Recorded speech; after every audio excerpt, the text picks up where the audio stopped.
Alors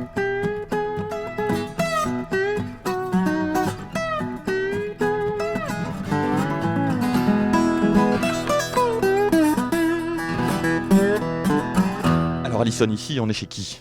Alors ici vous êtes dans le bureau des développeurs sur Android. Ça sent la sueur.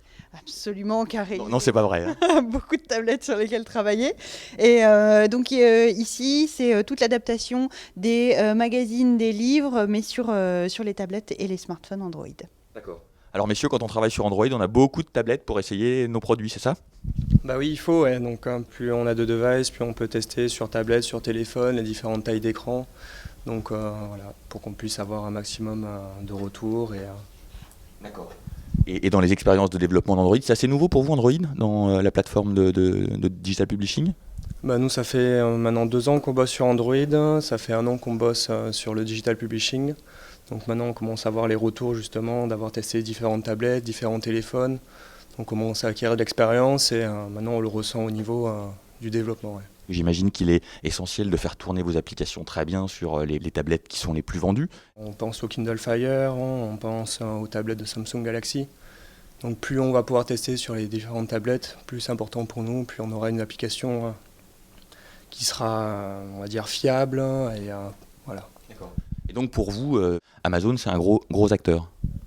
Oui, bah oui, c'est clair que c'est un gros acteur. Enfin, on le voit maintenant aux États-Unis, surtout en France, il commence à arriver. Donc on a peut-être moins la vision en France d'Amazon. Mais après, ouais, sur le marché américain, c'est quand même un gros acteur et ouais, il faut qu'on soit présent, il faut qu'on soit dessus, il faut qu'on puisse regarder comment ça fonctionne et s'implémenter dessus. Merci.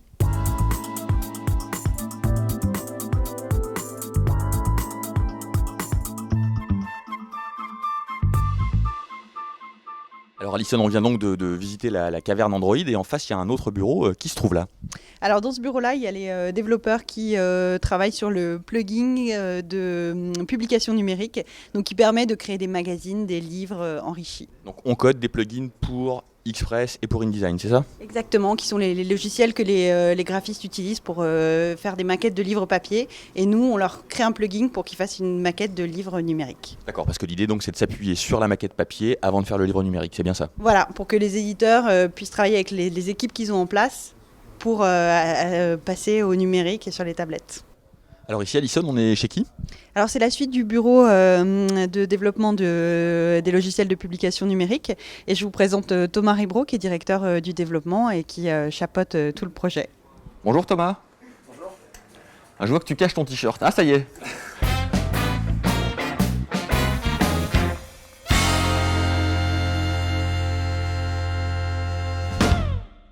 Un quart de nos revenus sont encore sur la plateforme historique, donc les logiciels, voilà. Et le reste, c'est du digital publishing. C'est vraiment le secteur sur lequel on a fait notre croissance dans les 2 dernières années. C'est le secteur sur lequel on investit le plus aussi. Dans tous les ingénieurs que vous rencontrez, la plupart, je dirais 90%, travaillent sur les sujets de digital publishing. Alors maintenant Alison, tu nous emmènes dans un nouveau bureau, et c'est lequel celui-ci? Alors ici on travaille sur les liseuses, la liseuse web et la liseuse iOS et donc ils travaillent ensemble puisque tout le principe c'est justement que la liseuse iOS par laquelle on a commencé donne la même chose sur le web. C'est Damien qui a développé toute la liseuse et notamment l'application MyCus qui permet à tous les gens qui utilisent nos outils de tester sur iPad, de tester leur création. Donc on a une application qui est dédiée au test et c'est Damien qui a énormément travaillé dessus. D'accord, peut-être que les lecteurs se souviennent de Damien qu'on a déjà vu avec de très jolies oreilles de lapin lors d'une Macworld, des oreilles roses si je me rappelle bien. Exactement, et je crois même que je l'avais qui devait traîner ici. Alors Damien, qu'est-ce que tu fais avec cette espèce de drôle de peluche derrière ton bureau? Alors ça c'est ma mascotte depuis Pulp Motion, on l'avait utilisé avec quelques petites photos pour faire des tests. Et comme on fait souvent du canoë en sortie d'entreprise, et il a droit à son gilet de sauvetage custom. Il a un petit nom? À part Bourriquet. Voilà. Bourriquet, d'accord. Et donc, devant Bourriquet, qu'est-ce que tu es en train de faire avec ton ordinateur? Alors là, je suis dans InDesign. J'utilise notre système pour pouvoir tester un jeu là, qui s'appelle le Tapdog. un jeu particulièrement stressant. Donc l'idée, c'est que là, je teste les animations. Là, j'ai tous les loups qui marchent en même temps. Donc ça, c'est un jeu qui est intégré dans un livre numérique, c'est ça? Voilà, c'est bon. Là, ce serait une page de livre numérique. Je m'amuse pas à faire tout le livre à chaque fois que je teste, parce que sinon, ça peut être un peu long. Et l'idée, c'est que sur l'autre écran, ça, c'est mon simulateur iOS, donc iPad, avec mon application MyKiosk. Et depuis InDesign, ma page, je vais pouvoir l'envoyer dans le simulateur pour en tester le résultat. Donc il détecte automatiquement mon simulateur allumé. Et voilà, donc il est apparu, je peux le lancer. Et là, l'idée, c'est qu'il va falloir que je tape sur le loup, mais pas sur le petit chaperon rouge. Là, c'est le simulateur, mais j'aurais pu faire exactement la même chose sur l'iPad depuis le Wi-Fi. Maintenant, on va pouvoir passer au bureau des finances, puisque... Oui, ça sent l'argent ici. Voilà, exactement, et avec des gens qui aiment l'argent. Qu'est-ce que c'est la finance chez Aquafadas? La finance, c'est les reporting, c'est les relations avec les investisseurs, avec les banquiers. D'accord. Voilà. Donc on rigole pas tous les jours. On rigole pas beaucoup. Si, on rigole beaucoup. On est des gens sympas, malgré les lunettes et les chiffres. Alors ici à Lisson, on arrive dans un bureau où on a vu la direction. Oui, absolument. Donc, tout au bout, c'est le bureau de Claudia et Marie-Hélène qui s'occupe de tout le monde chez Aquafadas, et notamment des ressources humaines. Donc, c'est à elle qu'il faut déposer son CV si vous voulez rentrer chez Aquafadas.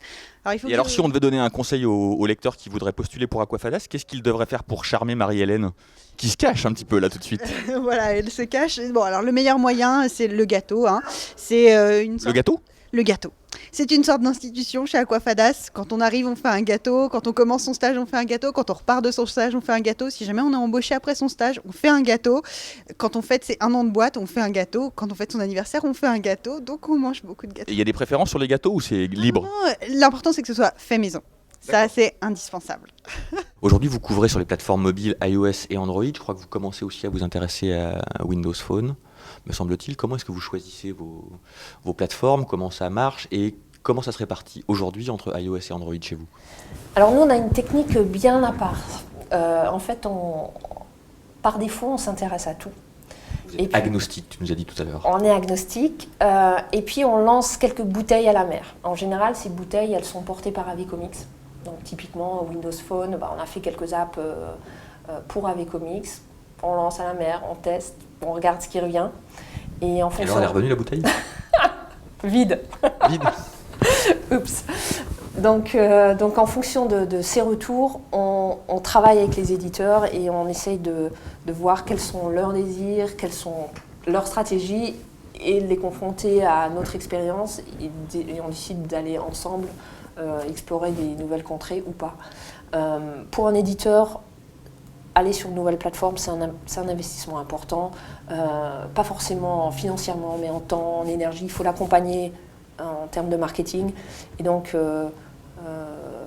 voilà, il faut que l'énergie, elle passe dans le numérique. L'énergie qui passe dans le numérique soit bien ciblée et rapporte un minimum.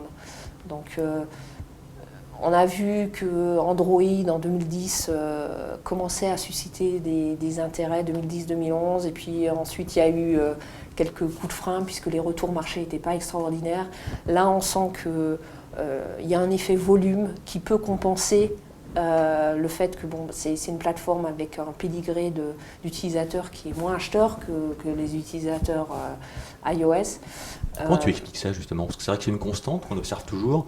Les gens mettent plus facilement la main au portefeuille sur iOS. Il est plus difficile de vendre sur Android alors même qu'en matière de smartphone, les volumes sont supérieurs. Comment expliquer ça? On avait le même phénomène entre Mac et Windows. Nous, on était partis sur le Mac parce qu'on savait que 5% d'utilisateurs Mac achetaient plus que 95% d'utilisateurs Windows. Parce qu'ils sont plus riches? Ils sont plus riches ou ils portent une certaine culture, mais c'est souvent, c'est vrai, des early adopters, alors que sur Android, soit on a les fanatiques, et vous verrez que dans notre bureau, On a aussi notre secte Android qui touchera jamais un iPhone. Il nous les montrera.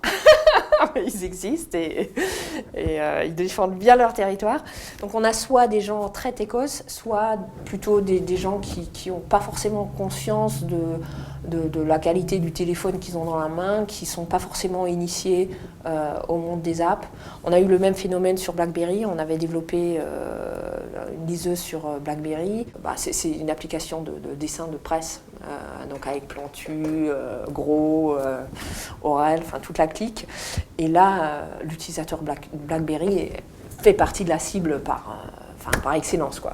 Il fallait qu'on le fasse sur BlackBerry, sauf qu'un mec sur BlackBerry, il ne sait pas qu'il y a un App Store. Le App World de RIM, je pense que les 95% des utilisateurs de BlackBerry ne savent pas qu'il existe. Bon, donc là, on arrive dans un nouveau bureau, comme c'est surprenant. Et alors, qu'est-ce qui se passe dans ce bureau? Alors là, on est au cœur d'Aquafadas, on est dans le bureau des développeurs iOS, donc tout le développement des applications sur iPhone et iPad, qui est vraiment, qui est le début en tout cas de notre passage sur publication numérique. On a commencé sur les iPhones et les iPads. L'idée, c'est vraiment qu'on puisse créer un livre numérique et on va le mettre dans une application qui va être une sorte de boutique et de liseuse à la fois de ce fichier-là. Donc ici, on développe ça. Comme Alison pouvait le dire, on travaille déjà sur le développement de la liseuse, donc pour pouvoir lire le contenu qui est créé par les outils auteurs que vous avez peut-être pu déjà voir. Est-ce que c'est un développement continu, ça? Vous n'avez pas une liseuse que vous touchez plus, vous l'adaptez toujours pour donner de nouvelles fonctions? Disons qu'on a un pivot qui est notre format, et donc ensuite par rapport à ces spécifications du format, on va l'améliorer, rajouter des nouvelles interactions, des nouveaux enrichissements, etc. Et donc le premier travail, c'est de pouvoir la maintenir, de corriger aussi les bugs s'il y en a. Et ensuite, il y a tout l'aspect de distribution des contenus, et donc ça, c'est sous forme d'application, où là, on va pouvoir développer des gabarits d'applications grand public, où les gens vont pouvoir changer leurs ressources, changer quelques petits paramètres, des polices, des choses comme ça.